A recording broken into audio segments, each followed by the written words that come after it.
Good morning, everyone. Thank you for having me today to talk about our new Cisco DNA service for the Bonjour.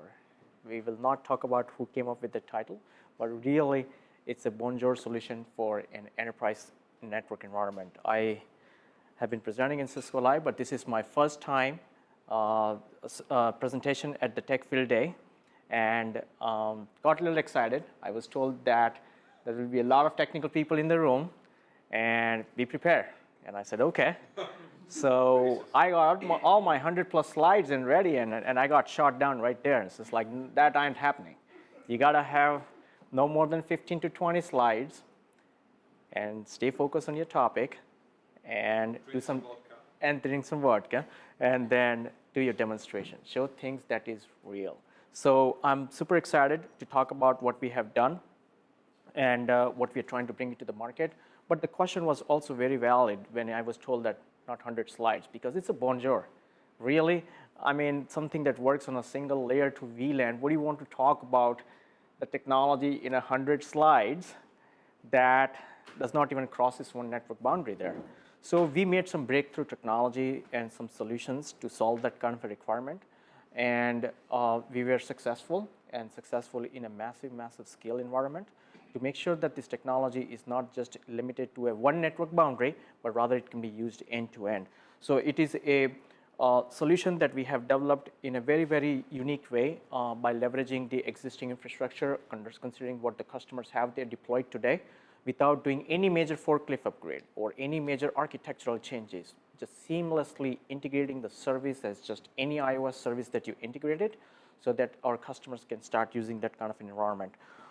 Just to keep the agenda very simple, I have, going to talk about how this architecture works, what is the components, how these things is being handled by the network devices that plays the vital role, and we're going to go through the demonstration part later on in this particular case there. But just to give you a little bit of a background about the Bonjour, it's not a new technology. Pretty much every Mac devices that you see, and now in fact even the Windows 10 devices that you see there, is coming up with the Bonjour services to enhance the services that that a end user would like to share or consume in their local area network environments there. So as we see the users start using these services in a very small residential or the home network environment to browse the Apple TVs and the printers and those kind of common devices, when they bring that devices into the enterprise environment, they expect the same behavior. They expect the same user experience to get their file sharing with their colleagues, or to do the mobile printing solutions or something like that in the network environment, where the design is very, very complex. And that's where the challenging starts into the enterprise, and we try to solve those requirements there. So I'm going to talk more in detail exactly what we see, how we have solved it, and we're going to talk about those details there. Just to give a quick introduction, my name is Rahul Kachalia. I'm a technical lead in the enterprise switching team, and I'm also a solution architect for the Bonjour solution in the company. Apple and Cisco is basically having a lot of partnerships going on, a lot of discussion is going on, and we are doing a lot of joint collaborations and a lot of joint innovations around the wireless and the fast lane initiatives that what we have it here. Bonjour is also working in the same line. Basically, we are working with a lot of people in the company, basically, to come up with a solution that can work cohesively, work end-to-end type of environment there. And like I said, basically, when this technology gets expanded on the enterprise environment, the IT gets very, very challenged to bring this solution that can be added up on their existing layer 2, layer 3 network environment for the wired side, or they may have a different wireless network infrastructure supporting the local modes or the flex connect modes. How do you try to use that existing environment and to bring that solution that can work end to end? We are not talking the solution that only scales up to like a home network type of solutions where we have a 5 or 10 devices there. We are talking about thousands and thousands of devices into the network environment, and we have to make sure that it's a scalable solution end to end, because I think most of you folks might already know that it has a chattiness behavior that we have to make sure it's contained. It does not get spill off all over network, and it does not impact the core performances and the system performances as you introduce the services into the network environment. So the scale and services becomes a much more relevant to make sure that it is a highly scalable solution. Security and the policies stays on the top of this. I mean, IT wants the full control of it. If you're introducing the services into the network environment, IT remains a complete command and control person here to make sure that when they introduce the services in that one, they know exactly what they're turning on, how they want it to manage in the network. So when the troubleshooting happens, they exactly know where to start and what to look for. So IT wants a full control. Unfortunately, some of the devices that are IT controlled, basically like printers and Apple TVs, if they're controlled by themselves, putting in the conference rooms in the different locations, basically they can control those devices. But all these laptops and all of the devices that the end users are carrying by themselves, but they can advertise any services that they really wanted to go and advertise it and have this peer-to-peer networking going on all the time. And that is something you have to put the command and control at the layer 2 level to make sure that they're well protected, right? So when this BYOD type of devices comes into the environment, they wanted to make sure that we wanted to put a right set of policies on the access layer, on the wired side, or on the wireless side, so that it only advertises a service that is really supported by the IT administrative teams. So basically, we have that capability along with that same line. And then this last but not least, everything has to be location aware, right? Something that is meaningful, something that is nearby, something that I can navigate easily. I can go and access those information that is usable in terms of the wired and wireless infrastructure. So we need to tie these two pieces together, not just at one box level, but something that is working in two different silo states. We need to combine these two pieces together to make sure that we provide some location-centric information along the same line there. Now, the solution that what we have developed is supporting the Wide Area Bonjour. The Wide Area Bonjour really means everything is on the native IP infrastructure there. Although some of the services historically has been required to be making all this available in a location-centric, but really there is no boundary anymore. If the IT really wants to turn on some services that go and expand from one building to other buildings, any use cases that comes up with, there's important potential here that they can go and make it those kind of things enabled there. Just to give you an example, in the last Cisco Live at Melbourne, basically what we did was that as a part of the demonstration program, at that point it was still a proof of concept code that we are trying to come up with this cool solution. What we did was that there was a Philips Hue lights, basically it's a smart bulb, sitting in the Australia in one of the keynote session there. And it got powered up, got IP, and everything got connected. Everything services got advertised, and based on the policy, everything was accepted. And the individual sitting in the Bangalore office, his policy passed that he's allowed to see that bulb in his Bangalore office. So he was able to see that lights in his iPad and change the color, or turn on the lights, turn off the lights, those kind of things there. So really no boundary anymore. If you wanted to create the contained environment, you can do that. If you wanted to really go and have this end-to-end, make it work it out, the solution is available to make those kind of scenarios to make it all happen. Bonjour Services is, like I said earlier, sometimes it has been, the mindset is very much is like, I wanted to see the Apple TV and the printer. And those kind of mindset is really coming from the end user, because those are the common deployment that they see it in the home. They expect the same thing to coming into the enterprise.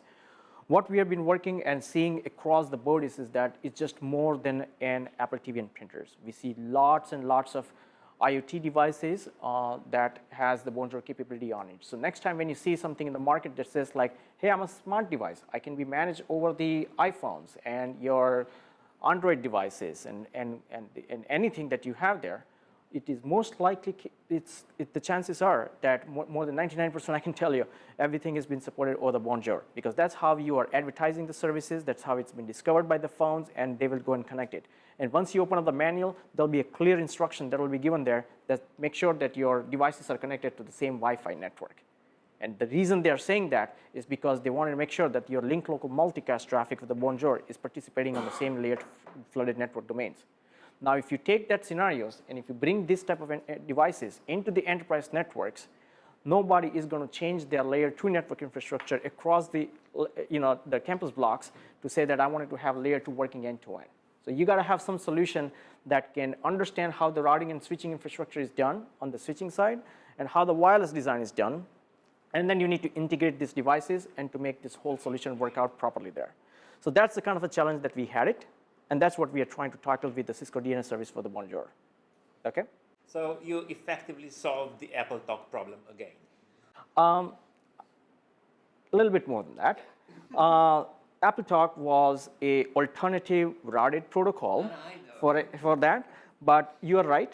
Once that routed protocol has been established, then you are talking about advertising the services between the zones. Yes. So what we are doing is we are leveraging the same Ethernet, but that the services that were limited and confined into a one network boundary, we are now discovering that and making this distributable across the IP network without melting the network. So that is much more important there. So, okay, so what were the challenges? Well, the challenges were, as we talked about it, the first thing, technology itself, right? RFC 6762, multicast DNS, link local multicast for the IPv4 and IPv6 is limited with the TTL1 has to be remain on one segment only, wired or wireless. Now, what that challenge gave it is that I cannot put it in the enterprise. Fair enough. So Cisco and many other vendors came up with a solution that I'm going to give you a gateway, okay? And that gateway came up, the solution nearly about like 5 years ago. And then we tried to say that I'm going to give you the gateway solution that will allow the services to be discovered into the network.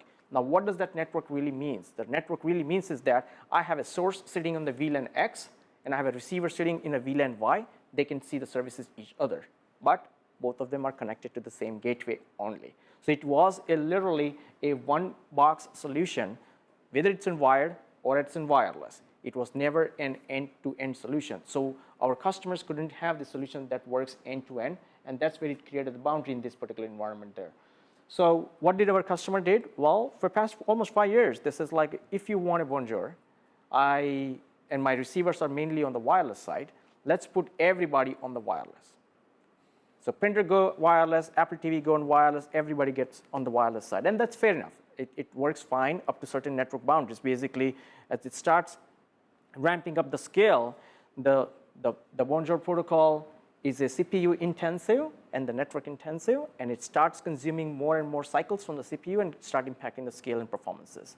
And that's what we have been seeing in past many, many years, that it works great up to certain boundary, but right after a particular scale limit, it starts impacting the performance of that one. So that's what the challenges that we have been seeing it. And it's multicast, right? Everything is link local multicast. Yeah. So that means it is the channel bandwidth as well.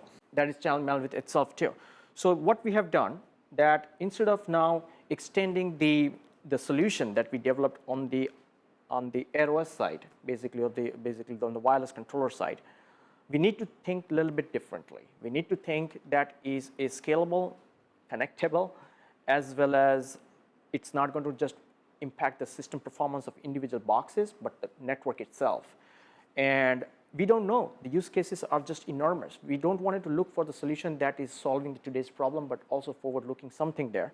So what we have done, instead of now extending the solution, what we were already having it in our wireless LAN controller, what we are doing is now extending the solution that we had it in the iOS Catalyst switches, and we are now enabling a multi-domain Bonjour solution there. Okay, I'm going to talk more in detail here. It's hierarchical. It's hierarchical in the sense is that keep this boundary of these communications of this endpoint all the way only to the gateway that they're supposed to talk to it. Don't extend that communications end to end, and let the gateway to communicate with the central controller rather than doing this full meshing all over gateways again and again. Centralize that, and based on the policy, based on the location, distribute that information. So you have a cache of discoverable thingies on the local agent, and that agent is acting like a proxy. Yes, sir. So this brings the SPX service advertisements to mind. The IPX service advertisements. Great question and great thought. And that's exactly where we were thinking about it, that we need to be careful on what we are doing it here. And I will share you the detail, what we have designed here. And we'll talk about more in detail. But you're 100% right. And I love that you have controller in the middle for filtering. Yes. So, and you will see the filtering at every position to make sure it's controlled. Yes, I completely agree on what it is. So two things that we want to talk about it from the network design perspective before I start showing the demonstration of this application here. So the solution has been divided in two different components, local area and the wide area. Okay, and the local area, basically, it really means that I'm going to have the services confined at my local area switches level, whether it's a wired user or whether it's a wireless user. It's in a simple term, if I wanted to say, IP gateway equal Bonjour gateway. Okay, so that means I'm going to discover this information based on the RFC 6762 standards, and I'll communicate only between those two different components there. That's what my local area SDG is. 4 major key functions on the local area SDG function: policy-based discovery, policy-based distribution. If no policy, no processing happens there. So yes, first thing first, before even the traffic hits to that first switch, the policy gets enforced right there. Once it's been enforced, we cache that information, build the database on that particular switch, maintain that database based on the timers that what we have in the every services when you announce it, because the user keeps keeps roaming around. They announce the service, withdraw the service. So we have to make sure that it's up to date all the time, and in that particular case there. Local proxy, that means, again, going back to the things that what we developed 5 years ago. Service learned from VLAN X, give it to the VLAN Y. That's what the local proxy is. Yep. Can this work in a limited scope without the controller, or do you always need the controller? No, this is local. No controller involved at all in this case. This is local area. But you have multiple boxes, so these boxes have to exchange information between themselves. That's exactly when you have multiple gateways. Now, the communication between the gateways is through the central controller. So this would be a wireless access point that has one subnet on the wireline, on the wired part, and one subnet on the wireless part, and this box would act as the gateways. The gateway between them. Exactly. So the AP. But when you have 3 subnets and 2 APs, one going here and one going there, then you need a controller in the middle. Now you need to go through the controller. Exactly. All right. So we support a multiple role-based support. Basically, you can have a per user group based. You can have the services distributed between the intergroups and then across the shared services. So however you wanted to do a policy-based distribution between the inter-user group, so that's where the security really comes in the picture. We support all that model. Like I said earlier, I really believe in the brownfield deployments. I wanted to make sure that anything that you do it has to be first supported on that one so it can be easily solving the problem. So really, like I mentioned earlier, IP gateway equal Bonjour gateway. So here I have a layer 2 access switches. My IP gateway is my distribution layer, but sometimes it's likely the chances that the customer doesn't have the right hardware, right software. They're not willing to make the upgrades. Now, or this is a new project and I don't want to change anything that what I'm running in my network. Fair enough, Mr. Customer. What we can do here is that we can put a small little switch for your trial and error, and you can connect that switch to that distribution layer. Because it's a flood and learn, what will happen is that all the VLANs and all the Bonjour traffic that is being sent to the distribution switch, that will be redirected to this a small switch here that is doing nothing but your Bonjour gateway. Your IP gateway still remains on the distribution, but the Bonjour gateway function is shifted down to the other switch. It's because of the inappropriate level of the hardware and software. Can I have that small switch in a VM packet format? No, sir. It will not survive because of the scale. No, I mean, I understand that there are scaling limitations. But otherwise it will definitely, yeah. I don't want to have one VM serving, the whole campus. Yeah. But I wouldn't like to have an extra box sitting just because the package format has to be a box. In that case, it will be like a CSR type of a router there. And the CSR router currently doesn't support it, but should that be the case tomorrow? Yes, it's doable. Okay, what about the layer 3 in the access? Well, IP gateway, the Bonjour gateway, that's fine. But if you have a compact switches or some extended switches sitting in the conference room or somewhere outside there, if you wanted to connect those dots together, same thing, no differences at all. What about the wireless deployments? Well, the wireless deployments comes into the 2 pictures again. Your wireless LAN controller is a pass-through, just like the access switch I was trying to say you earlier. All the traffic hits to the Bonjour gateway or the IP gateway in this case. And again, if you don't have the compatible platform, so we see a lot of customers have Nexus 7000. Unfortunately, we don't support that feature on the Nexus 7000. So fair enough, we can just put a small little switch right next to it. Again, no change in your IP design, routing design, nothing gets changed. The switch gets added up in it, and the services gets turned on into that network environment. What about the Flex Connect deployments? Basically, the Flex Connect in the schools and the branch offices and those configurations, the same thing happens. Basically, your AP gets terminated on the layer 2 access switches, and the Bonjour gateway, just like your wired, basically gets connected to your SDG agent. On the wireless controller, we really don't need any extensive function on it to support that capability there. And extended switch, just in case if not having a right hardware. So that's a local area Bonjour gateway. So effectively, local area means one layer 3 switch. That's it. And wide area means more than one layer 3 switch. Exactly, and that's exactly the point. So local area, no service routing between the gateways, limited service to one box only, and the centralized services and centralized processing. And now when you go to the wide area, now it enables these communications to go end to end, okay? And what are these red dots? So I'm going to talk about it a little bit more in detail, exactly what that really is. So let's just looking from a consideration perspective, what it enables for the enterprise networks is basically now having a services discovered between wire to wire, between one switch I'm sitting here and the service is sitting on the other side. I can now discover those services there.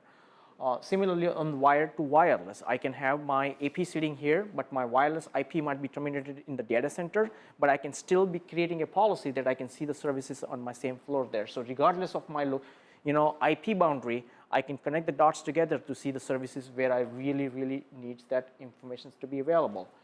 This is very... Just a quick question. From a scalability standpoint, do you have any limitations on the controller of supported devices? So that's a great question. So I think this is the slide about the scale, and I'll talk about that one, the numbers there. So hold your thoughts there if you don't mind it. So one quick thing. Basically on the top, what I'm trying to show you, no change on a DHCP server, no change on your DNS server.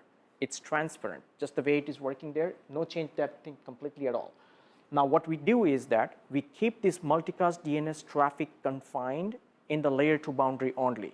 Not a single MDNS traffic goes outside of that switch. So that's where I think your question was, is that I need to be concerned about, because is this line that you are extending outside of the switch doing the proxy function, is it going to melt my network down? The answer is no. So this is not going to go one MDNS traffic outside of the network.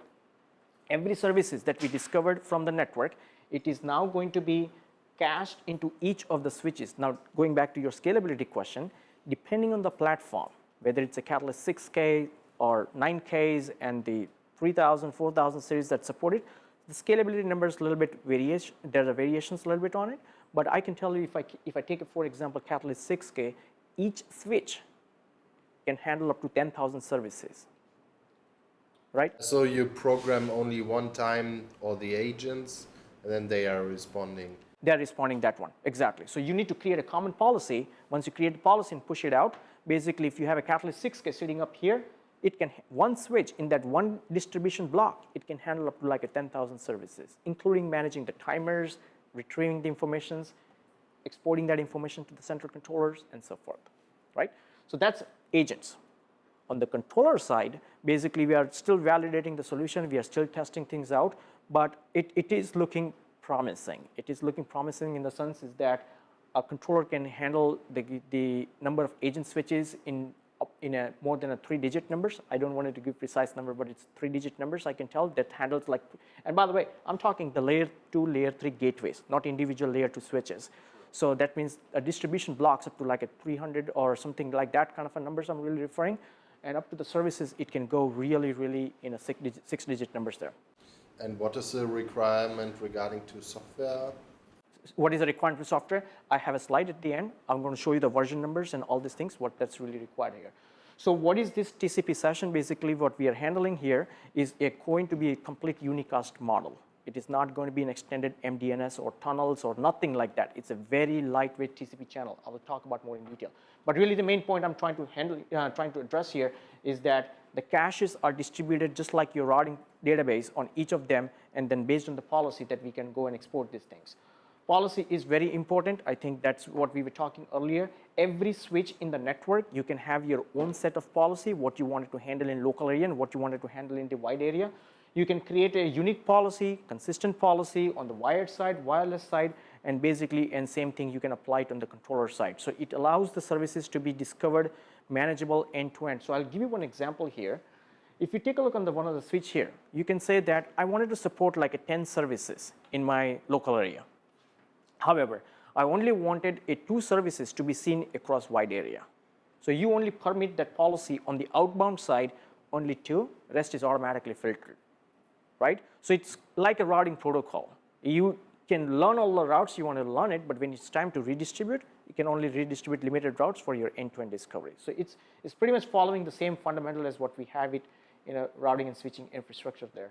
Location, basically I can design the policy the way I really wanted to make it happen. I can turn on the services and on a complete building. So maybe I just bring my phones or iPads. The moment I enter in my building, basically I see all my services available throughout the building, wired or wireless. Or I can construct my policy in such a way that even though if my wired IP address is terminated on that building, my wireless IP address is terminated on the data center, but I can create a policy in such a way that when I enter on that building 1, floor 1, I can see the services on that particular floor. I cannot see that services on second floor if I wanted to filter that out.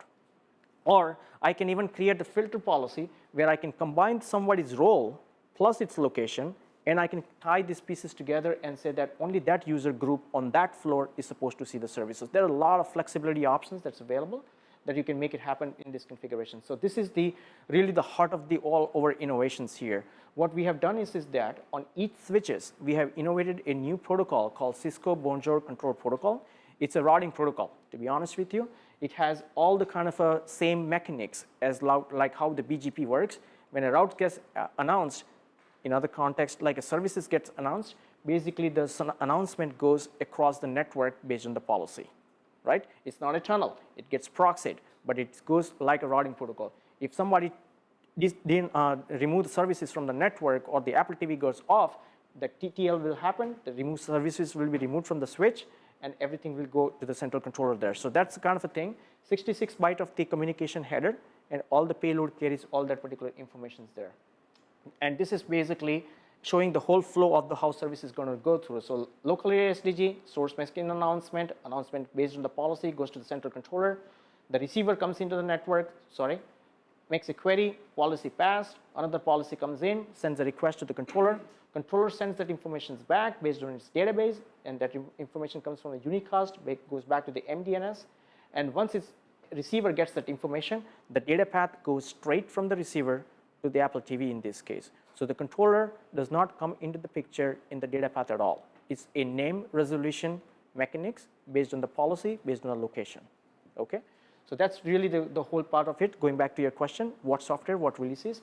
So we plan to introduce this in a DNSC version number 1.2. We launched this solution in this Cisco Live here, and it is marked as in beta today, but really the solution is already in several customers' production network today. It's been working out very good.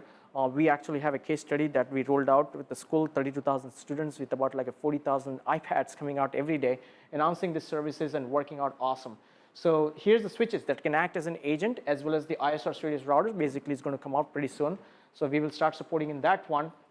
AirOS solution, basically there are few key features that is required in the AirOS solution that we turn that feature on to provide you a very location-centric with the roaming scenario to be taken into consideration. Those features are very important on the AirOS controller to support that. And realistically, we follow the RSA 6762. That has nothing to tie with just in Apple or just in Google. Any devices in the industry that's available that can handle, that is based on the MDNS compliant, the solution is capable for that particular purpose there, right? So really, I have almost 3 minutes left.